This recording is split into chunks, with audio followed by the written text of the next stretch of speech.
Hello दोस्तों, आज हम पढ़ रहे हैं क्लास 10th का चैप्टर नंबर 1 और ये हमारे वीडियो का पार्ट 3 है। इसके पहले पार्ट 1 और पार्ट 2 अगर आप देखना चाहते हैं तो आई बटन में जाकर उसे देख सकते हैं। आज हम पढ़ेंगे यूक्लिड डिवीज़न एल्गोरिदम। इसके पहले हमने पढ़ा था Euclid division lemma. Actually real में क्या है कि हमें करना कुछ नहीं है, हमें बस छोटा सा बेसिक डिफरेंस पता करना है कि एल्गोरिदम क्या है और लेमा क्या है। यूक्लिड जो है वो मैथमेटिशियन का नेम है, डिवीज़न तो आप लोग जानते ही हैं। अब बचा क्या? एल्गोरिदम। तो बिल्कुल सिंपल सी बात है कि एल्गोरिदम क्या होता है, हमें ये समझना है। तो एल्गोरिदम का मतलब होता है किसी भी चीज़ का प्रोसीजर। क्लियर? किसी भी चीज़ का प्रोसीजर, उसके वेल डिफाइंड स्टेप्स। ठीक है, फॉर एग्जांपल आपको खाना बनाना है, तो भाई खाना बनाना है तो आप क्या करोगे? सबसे पहले आप गैस चालू करोगे, गैस के ऊपर बर्तन रखोगे, बर्तन के ऊपर फिर तेल वेल डालोगे, है ना, उसके बाद फिर सब्जी वगैरह डालोगे, तो ऐसे करके आपका खाना बन जाएगा। थोड़ी देर पकाओगे। तो ये एल्गोरिदम है कि आपने स्टेप बाय स्टेप क्या क्या प्रोसीजर फॉलो किया, उसे कहते हैं हम एल्गोरिदम। और लेमा क्या है? लेमा का हम यूज़ करेंगे। ठीक है, इस एल्गोरिदम के अंदर हम लेमा का यूज़ करेंगे। कैसे? समझना। इसके थ्रू हम निकालेंगे, इस एल्गोरिदम के थ्रू हम निकालेंगे HCF। क्लियर? HCF निकालेंगे और HCF निकालने के साथ साथ हम किसका यूज़ करेंगे? यूक्लिड डिवीज़न लेमा का। अब हमें HCF निकालना है। तो HCF क्या होता है पहले तो ये समझते हैं। तो समझ में आया आपको? हमें HCF निकालना है। HCF निकालने के लिए हम एल्गोरिदम का यूज़ करेंगे। और एल्गोरिदम मतलब क्या? Well defined step. और इस स्टेप में हम किसका यूज़ करेंगे? लेमा का। लेमा क्या होता है ये मैंने आपको लास्ट वीडियो में बताया था, आप जाकर आई बटन में उसे देख सकते हैं। अब मुझे HCF निकालना है। HCF का मतलब रियल में क्या होता है? Highest common factor. क्लियर? अब अगर मैं आपसे कहूँ कि 12 एंड 20 वो कौन कौन से नंबर हैं जो 12 को भी डिवाइड कर सकते हैं और 20 को भी डिवाइड कर सकते हैं। कहने का मतलब ये कि मैं आपसे ये जानना चाहता हूँ कि मुझे 12 और 20 के फैक्टर बताइए। तो आप बोलोगे कि 12 को कौन कौन डिवाइड कर सकता है? 12 को 1 डिवाइड कर सकता है, 12 को 2 डिवाइड कर सकता है, 12 को 3 डिवाइड कर सकता है, 4 कर सकता है, 6 डिवाइड कर सकता है और 12 खुद डिवाइड कर सकता है। तो ये 12 के फैक्टर हैं। अब मैं आपसे पूछूँ 20 के फैक्टर्स, तो 20 को 1 डिवाइड कर सकता है, 2 डिवाइड कर सकता है, 4 डिवाइड कर सकता है, 5 डिवाइड कर सकता है, 10 डिवाइड कर सकता है और 20 खुद डिवाइड कर सकता है। क्लियर? अब मैंने आपसे पूछा कि भाई इनमें कॉमन क्या है, तो आप बोलेंगे इसमें कॉमन आपको क्या क्या दिख रहा है। ठीक है, तो कॉमन देखिए 1 है, 1 है, 2 भी है, 2 भी है। क्या और कुछ कॉमन है? नहीं है। तो क्या क्या कॉमन निकल आया? 1 2 4। तो सबसे पहले हमने निकाले फैक्टर, उल्टा चलना। सबसे पहले हम निकालेंगे फैक्टर, उसके बाद निकालेंगे हम कॉमन कि भाई उसमें कॉमन क्या है। कॉमन का निकालेंगे हाईएस्ट कि उसमें हाईएस्ट क्या है। ठीक है, तो 1 2 4 ये कॉमन निकल आया। अब इसमें हाईएस्ट क्या है? 4 है ना, 4। तो ये हमारा HCF हो गया। क्लियर है? तो 12 और 20 का HCF क्या होगा? 4 होगा। तो पहले आप फैक्टर निकालना, फिर उनमें कॉमन ढूंढना, फिर उसमें जो हाईएस्ट होगा वो हमारा क्या होगा? HCF होगा। ठीक है, अब इस चीज़ को हम यूज़ करेंगे यूक्लिड डिवीज़न एल्गोरिदम में। ध्यान से समझिएगा। ठीक है, अगर मैं आपसे कहूँ कि भाई 20 को 12 से डिवाइड करिए, तो देखिए 12 1 जा 12, बचेगा कितना? 8। अब आपको क्या करना है? इस वाले 12 को यहाँ लिख लेना है। ठीक है, अब इस स्टेप को ध्यान रखना। अब ये स्टेप ना आप भूल जाओगे, कई बार आप यहाँ पे 20 रख लोगे, पर ध्यान से समझना कि भाई ये पिट रहा है, 20 जो है ये पिट रहा है। ठीक है, ये बोरा समझ लो, इस बोरे के अंदर बंद करके हम 20 को पीट रहे हैं। कौन पीट रहा है? 12 ने पीटना चालू किया तो कुछ ना कुछ बच गया। अब जो बच गया ना वो इस 12 को पीटेगा। तो देखिए 12 8 को डिवाइड करेगा तो 8 को मतलब 12 को 8 डिवाइड करेगा तो कितना आएगा? 8 1 जा 8, बचेगा कितना? 4। आया समझ में? अब ये 4 देखो 12 को किसने पीटा? 8 ने, तो क्या बच गया? 4। अब ये 4 किसको पीटेगा? 8 को। 4 2 जा 8, बचा कितना बेटा? 0। कुछ बचा ही नहीं, यहाँ पे कट हो गया, है ना। तो जब ये कंडीशन आ जाए कि यहाँ पे 0 बच जाए, कुछ बचे ही ना, तो ये जो लास्ट वाला होता है ना, ये हमारा SCF कहलाता है। ठीक है, एक एग्जांपल और देख लेते हैं। ठीक है, समझना। मैंने कहा भाई 16 एंड 20 का LCM निकालो। ठीक है, तो आपने कहा सबसे पहले तो भाई जो ग्रेटर नंबर है उसको स्मॉल नंबर से डिवाइड करोगे।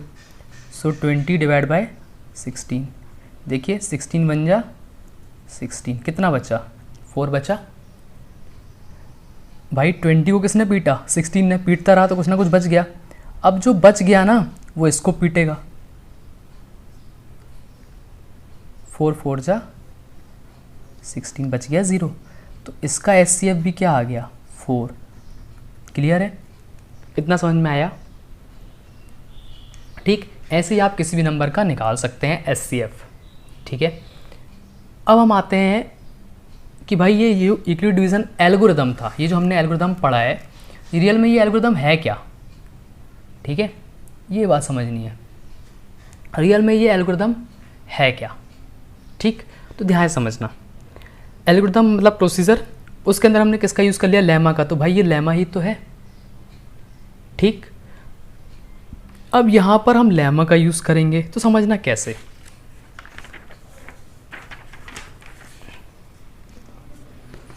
अगर मैं आपसे बोलूँ कि ये वाला जो स्टेप था, इस वाले स्टेप को अगर मुझे लेमा के फॉर्म में लिखना है तो मैं कैसे लिखूँगा? देखो, मैंने लास्ट टाइम आपको बताया था क्या होता है,